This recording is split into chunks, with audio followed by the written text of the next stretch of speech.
정복의 말씀입니다.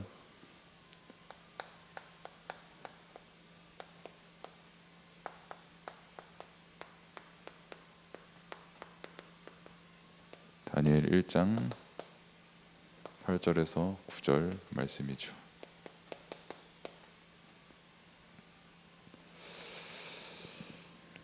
사람 앞일을 아는 게 쉽지가 않은 것 같아요.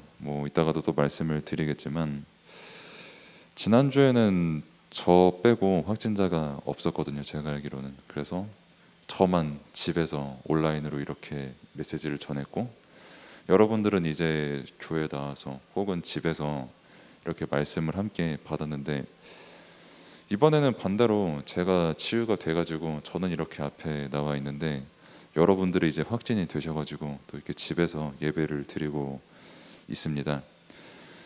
그래서 코로나 질병을 여러분들이 말로만 들었지 지금 이제 실제 겪고 있는 그런 시간이고, 지금 안 겪고 계신 분도 계시지만, 그래서 힘이 빠질 수가 있고, 아니면은 공부해야 되는데 자가격리를 당하는 시간이 너무 아까울 수가 있고, 또 아니면은 나가 놀고 싶은데 진짜 답답해 미칠 것만 같고, 아니면은 집에서 그냥 합법적으로 누워 있을 수 있으니 너무 행복할 수도 있고, 아니면 그거 상관없이 그냥 너무 아플 수도 있는데요.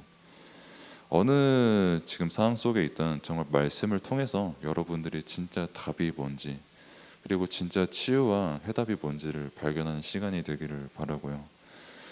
그래서 정말 지금 이렇게 비대면으로 여러분들이 예배를 드리고 있는 만큼 더욱더 집중할 수 있고 더욱더 힘과 은혜를 얻을 수 있도록 함께 기도하시면서 여러분들이 예배를 꼭 드리시기를 저도 기도하는 마음입니다. 저도 비대면으로 말씀을 전하니까 저는 되게 사실 재밌었어요. 그때 당시에는 뭔가 PPT 띄우면서 말씀 전하니까 강의하는 것 같기도 하고요. 또 여러분들 반응이 되게 궁금하기도 했는데, 아마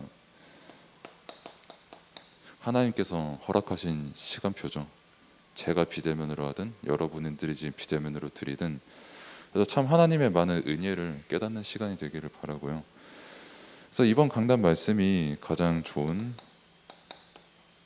선한 착한 일을 행하라의 말씀입니다.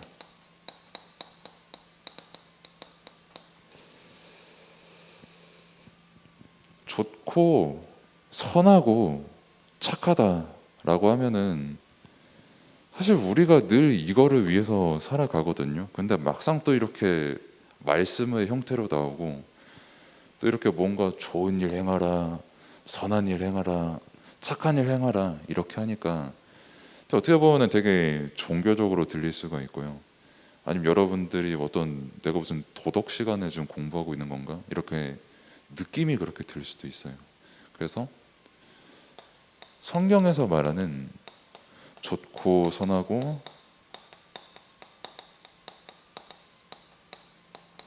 착한 것을 알아야 실제 우리가 이거를 할 수가 있겠죠. 진짜 좋은 게 뭔지를 알고, 진짜 선한 게 뭔지를 알고, 진짜 착한 게 뭔지를 알아야 말씀에서 그 일을 행하라고 했잖아요. 그래서 말 그대로 말씀에서 말하는 좋고 선하고 착한 것을 알아야 우리가 이거를 행할 수가 있는 거예요. 그것도 그냥 좋고 그냥 선하고 그냥 착한 게 아니라 가장 좋고 선하고 착한 그 일을요. 그래서 우리가 가장이라는 말이 붙었기 때문에 분명하게 이 사실을 우리가 알아야 된다는 말이죠. 그래서 좋은 것, 이거는 여러분들이 생각하기 되게 쉬울 겁니다. 그냥 우리 일상생활 하면은 이거 생각 안 할 데가 없어요. 그냥 뭐 하면 좋겠다, 이거 좀 해봤으면 좋겠다, 돈 좀 많아봤으면 좋겠다, 그 생각하다가 진짜 복권 한번 당첨되면은 어떤 삶을 살까 그래봤으면 좋겠다, 막 상상의 나래를 막 좋겠다 하면서 펼치잖아요.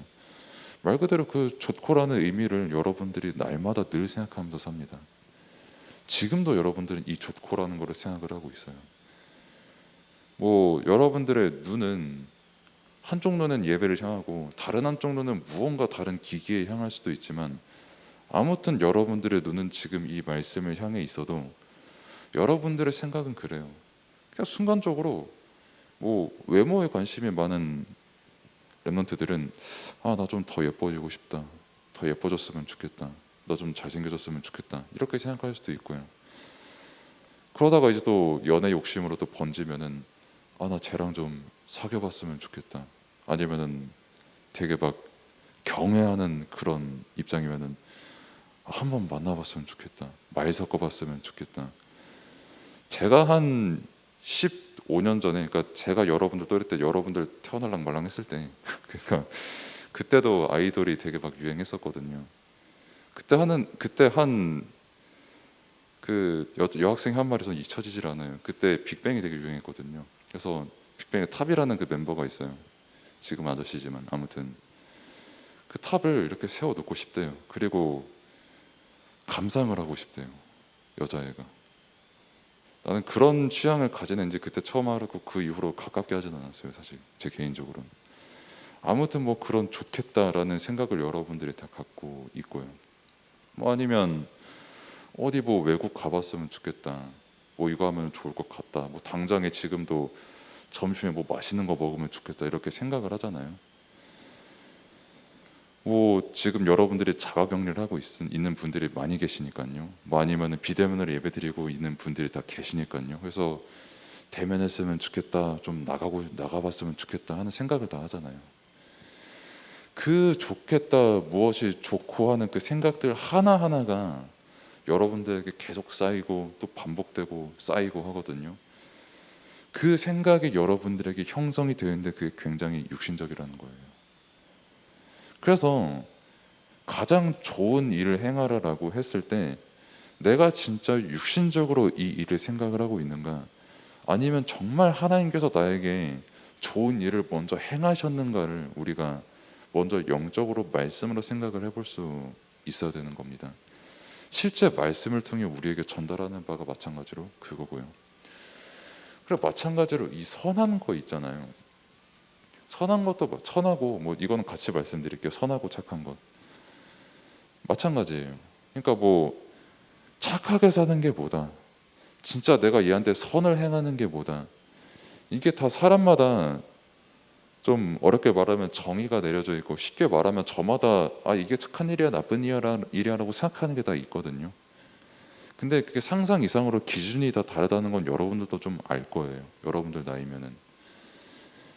뭐 그러니까 예를 들어서 제가 그러니까 지난주죠. 지난주에 어떤 분이 그렇게 말씀하셔서 제가 예를 드리는 건데, 그 이번에 대통령 선거가 있었잖아요. 그리고 당선되신 분께서 그 공약 중 하나가 그 내민 공약 중 하나가 우리 이제 나이를 만 나이로 계산하자 이렇게 말씀을 하셨잖아요. 그분이 나이를 만 나이로 바꾼다는 거. 그러니까 제가 지금 32살이거든요. 뭐 그렇게 생각하시는지는 모르겠지만, 그래서 한 몇 달 전에 그 아란이한테 야 나 32살이다, 내가 네 나이의 2배다 하니까 말도 안 돼 이러면서 그랬던 게 아직도 생생하게 기억이 나는데, 와중에 옆에서 효정이는 야 진영생 너랑 띠동갑해 뭐 이러고 있었는데, 뭐 아무튼 32이에요 제가. 그렇게 해서 뭐 얼마 전에 제가 나이를 먹은 걸 또 실감을 한 게 우편함에 편지가 하나 이렇게 딱 꼽혀 있더라고요. 그래서 우편함 딱 열고 이게 무슨 편지고 하나 보니까 이제 저가 민방이래요. 그러니까 저는 군대 전역한 것도 얼마 안 된 것 같고 예비군 들어간 것도 되게 생생하고요. 예비군이 끝난 것도 이제 좀 끝난 거 즐겨야지 싶었는데 민방위 편지가 딱 날아오는 걸 보고 시간이 갔구나 참 많이 느꼈어요. 그러니까 여러분들 입장에서는 군인 아저씨잖아요. 그 군인이 끝나면 이제 민방이거든요. 그러니까 아저씨 위에 아저씨, 말 그대로 정말 말 그대로 아저씨가 이제 내가 됐다라는 거를 한 장의 편지를 보면서 세월의 흔적을 많이 또 이렇게 느끼게 됐고요. 뭐 아무튼 이렇게 32인데 제가 만으로 하면은 이제 딱 30살이 돼요. 하여튼 뭔 짓을 해도 저는 이제 아무튼 30대예요. 아무튼 간에 아무튼 이렇게 만 나이를 바꾸는데 왜 제가 이렇게 나이 얘기를 길게 하냐면, 제가 되게 존경하는 한 분이 그 말씀을 하시더라고요. 그 정책을 보면서 만 나이로 바꾸는 거 저거 진짜 비성경적이다, 저거 진짜 잘못된 거다, 지금 우리나라밖에 나이 이렇게 한 살 두 살 따져가면서 선후배 관계 되게 깍듯하고 그러니까 동갑끼리 막 되게 친구를 맺잖아요. 여러분들도 교회 오면은 아 나랑 친구 없어 하는 그 기준이 나이잖아요. 그러니까 그런 나이의 구분이 없이 살아가면 만 나이로 이렇게 계산하게 되면 그러니까 공동체 의식이 사라진다는 거죠. 원네스가 깨지게 되고 그러면서 동양에서 이제 만 나이를 따지게 된 그 일본 놈들 나쁜 놈들이 하면서 일본 욕도 조금 하시고 아무튼 그렇게 쭉 말씀을 하시는데 차후지간 일리가 있어요. 근데 그분이 걱정하시는 바가 뭔지도 저는 알겠어요. 왜 그 말하셨는지도 사실 저는 모르는 바는 뭐 아니고 아무튼 그분이 뭐 말씀을 잘했다 잘못했다 뭐 그분이 맞다 틀리다 이걸 말씀드리려는 게 아니라 왜 제가 이걸 이렇게 길게 말씀을 드렸냐면 첫째는 여러분들이 비대면이니까 집중하기 어려울까 봐요. 그리고 둘째는 그만큼 사람들마다 내가 이게 좋다 나쁘다 이게 착한 거다 나쁜 거다라고 생각하는 게 다 다르다는 거예요. 사람마다 상상 이상으로 많은 차이가 있어요. 한 사람이 어디 놀러 다니는 걸 보고 왜 저 시간을 저렇게 낭비하면서 놀러 다닐까라고 생각하는 사람이 있고요. 저 놀러 다니는 시간을 통해서 무엇을 저 사람이 배워서 올까라고 생각하는 사람이 있어요. 근데 둘 다 맞는 말이에요. 둘 다 틀린 관점이 아니에요. 저마다 각기 타당한 게 있고 좋고 선하고 나쁜 게 다 있다는 거예요. 근데 그러다 보니까 사람이 결국 어떻게 되냐면 나중심적이게 되고요. 그래서 육신적이게 되어서 뭘 놓치냐면 강단 말씀을 통해서 우리에게 말씀 주신 것처럼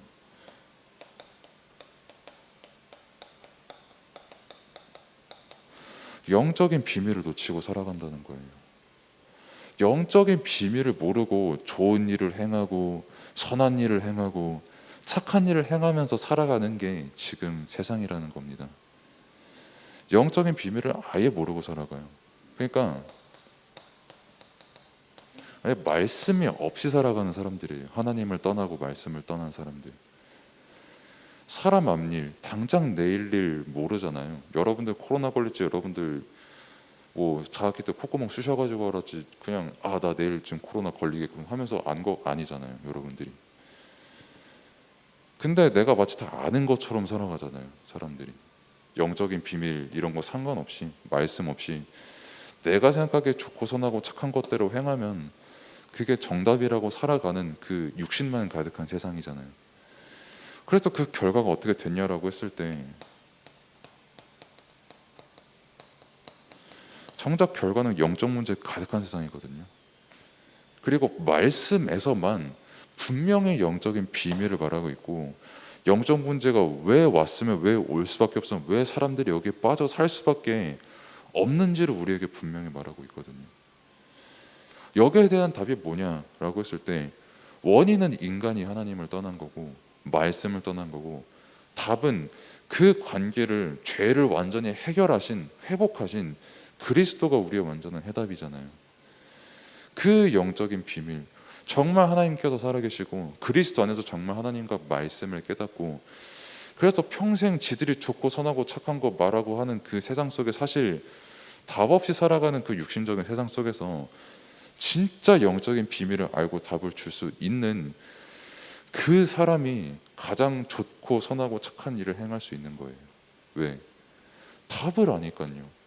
가장 좋다라는 게 뭐예요? 가장 좋다라는 거 그게 정답이라는 의미예요. 근데 가장 좋은 게 뭔지 아는 사람은 정답을 아는 사람은 그걸 행할 수 있는데 그 정답이 뭐냐라고 했을 때 그리스도라고요.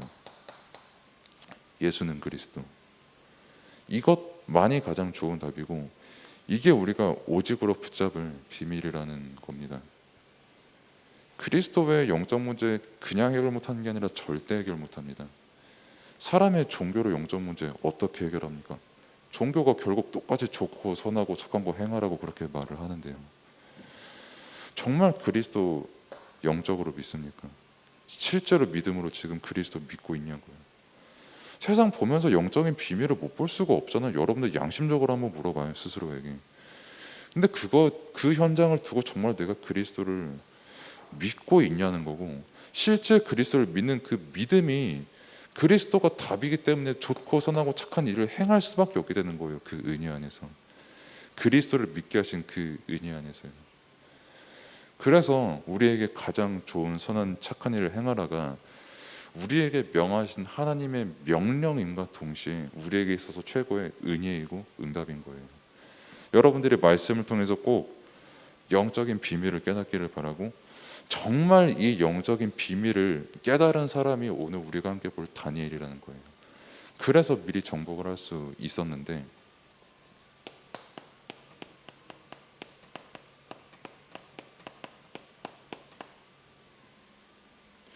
다니엘은 이유를 아는 자였어요. 그러니까 여러분들이 오늘은 그 카톡에 있는 그 이미지 파일, 순쌤이 올려주신 그 파일을 보면 여러분들이 아시겠지만, 이유를 아는 자, 그러니까 무슨 이유를 아는 자였냐 했을 때, 왜 내가 포로로 끌려갈 수밖에 없냐, 왜 우리나라가 멸망당할 수밖에 없고, 왜 우리 예루살렘 성전, 그렇게 큰 교회, 한때 정말 찬란한 영광을 누렸던 그 성전이 멸망당할 수밖에 없냐 라는 그 이유를 분명히 알고 있었어요.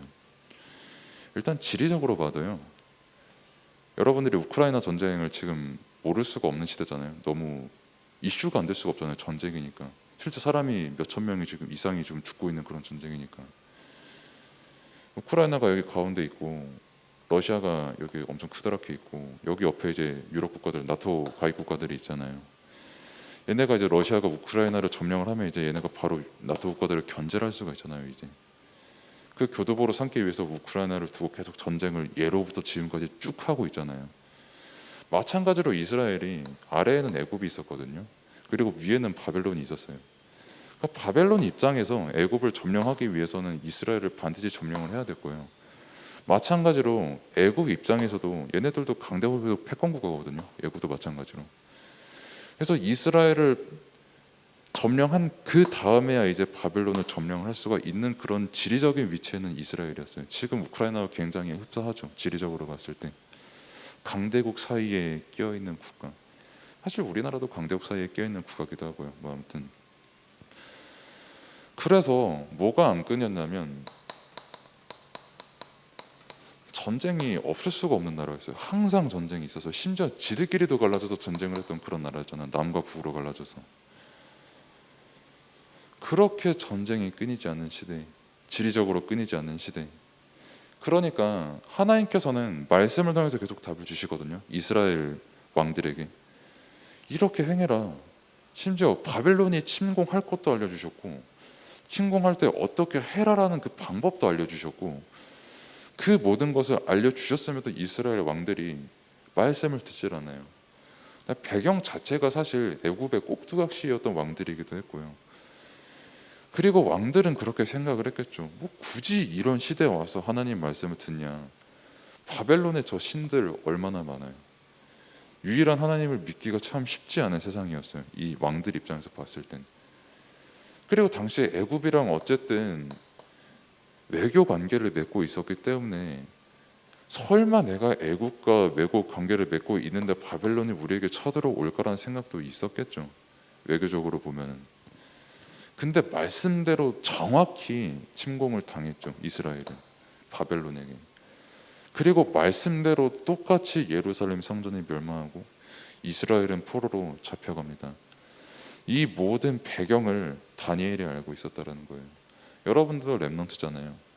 여러분들도 지금 우리나라라는 그 땅과 더불어서 세계 역사를 꿰뚫고 영적인 것으로 보고, 왜 전쟁이 일어날 수밖에 없으며 그 전쟁의 원인과 결과는 뭐고 하나님의 뜻이 무엇인지 그 이유를 아는 자로 여러분들이 서야 합니다.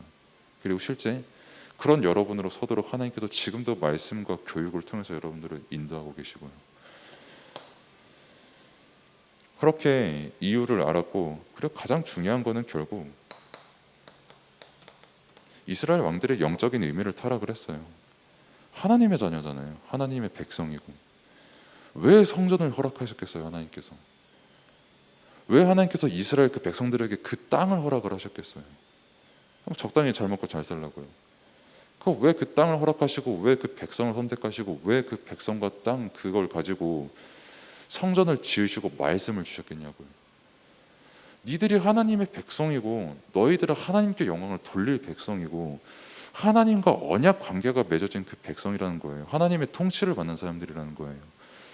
근데 그 영적인 비밀을 완전히 상실을 해서 멸망당했고, 이 영적인 비밀을 아는 다니엘은 그 나라가 멸망을 당하고 바벨론에 갔음에도 이 배경을 알기 때문에 하나님의 응답이 새롭게 성취되는 그 응답 속에 있었던 게 다니엘이었어요.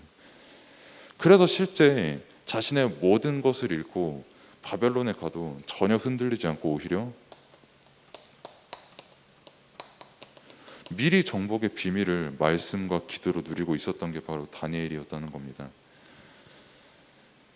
왜 제가 지리적인 부분을 말씀을 잠깐 드렸냐면 이해하기 쉽게, 그리고 이게 굉장히 역사적인 사실로 있었다라는 것을 말씀드리기 위해서였고, 그래서 여러분들이 카톡에 올라와 있는 교재를 보시면 느부갓네살 왕도 나오고 다리오 왕도 나오고 뭐 벨사살 왕 이렇게 쭉쭉쭉 이름이 나오잖아요. 여러분들이 이름 정도는 알 거예요. 그 사람이 뭐였지라고 하는 거는 말씀 다시 한번 봐야 뭐 확인할 수 있을, 그럴 수도 있고요.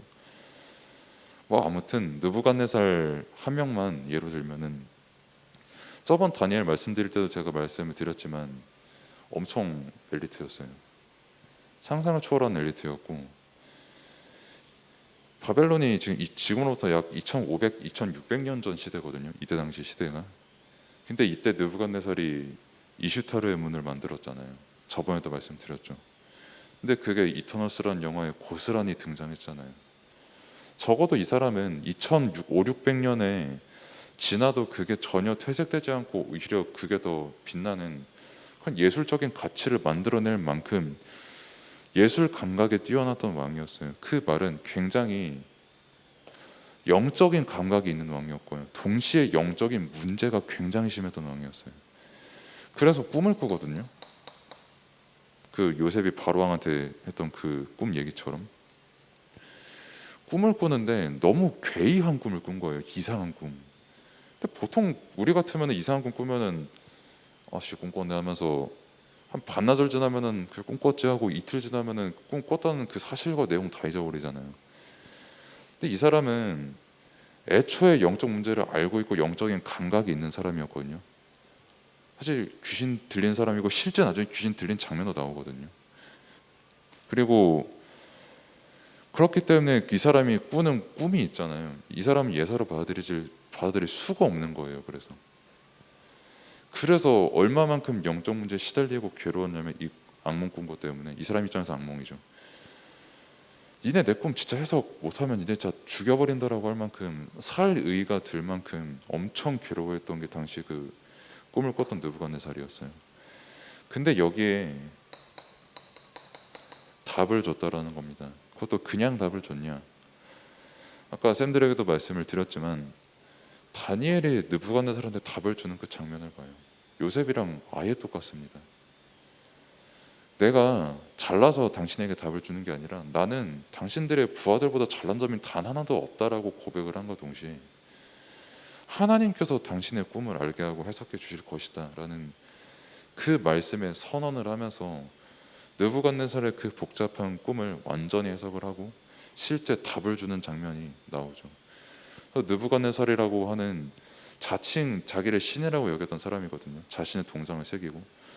근데 참 우습죠. 자기를 신이라고 부르는 사람이 꿈 하나에 그렇게 죽을 것만 같은 그런 위기의식을 겪는 사람이라는 게.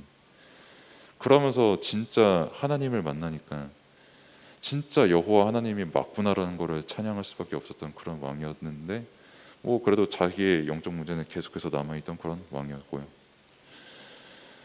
그래서 당시 다니엘의 신분이 그냥 여러분 좀 엇비슷한 그런 신분이었어요. 뭐 어릴 때 가서 그냥 뭐 적당히 한 자리 하고 있는, 뭐 공부는 잘했으니까요. 하나님이 주신 지혜로 공부를 잘했으니까요. 하나님이 주신 그 답을 가지고 있던 다니엘은요, 느부갓네살 앞에 가든 뭐 나라가 멸망을 당하든 포로로 끌려가든 그 사람은 어디를 가든 이유를 알고 그 현장을 미리 정복할 수 있는 자입니다. 미리 정복한다는 말은 그 현장에 하나님의 나라가 임한다는 게 미리 정복한다는 말이에요. 그래서 세계 정복을 아는 자, 또 이렇게 나왔죠.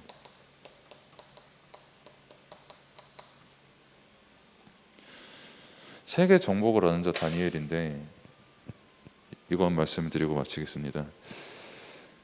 12장의 말씀이 지금 교재에 이렇게 적혀 있잖아요. 12장의 무대가 어디냐면 지금 21세기예요. 21세기고, 그리고 더 이후의 미래 시대도 포함한 그 시대를 다니엘이 2600년 전에 예언을 합니다. 2600년 전에 사람이 말세의 환란이 있을 것을 지금의 환란에 예언을 했고요. 말세의 환란이 있는 이 시대에 진짜 영적인 구원과 우리의 믿음과 멸망이 무엇인지를 말씀을 통해 예언을 했고요. 그 구원을 누리고 정말 예수가 그리스도라는 그 영적인 답을 완전히 누린 사람은 별과 같이 빛날 것이다라는 그 빛까지 예언한 사람이 다니엘입니다. 실제 이 복음을 붙잡은 사람은 어제도 우리가 말씀을 통해 확인할 수 있었지만은 페니 크로스비 같은 그 한 사람만 봐도 500년 전의 인물이거든요. 몇백 년 전의 인물이거든요. 그 찬양 가지고 지금까지도 빛나는 그 찬양에 업적을 남긴 것처럼 한 예를 든 것뿐입니다.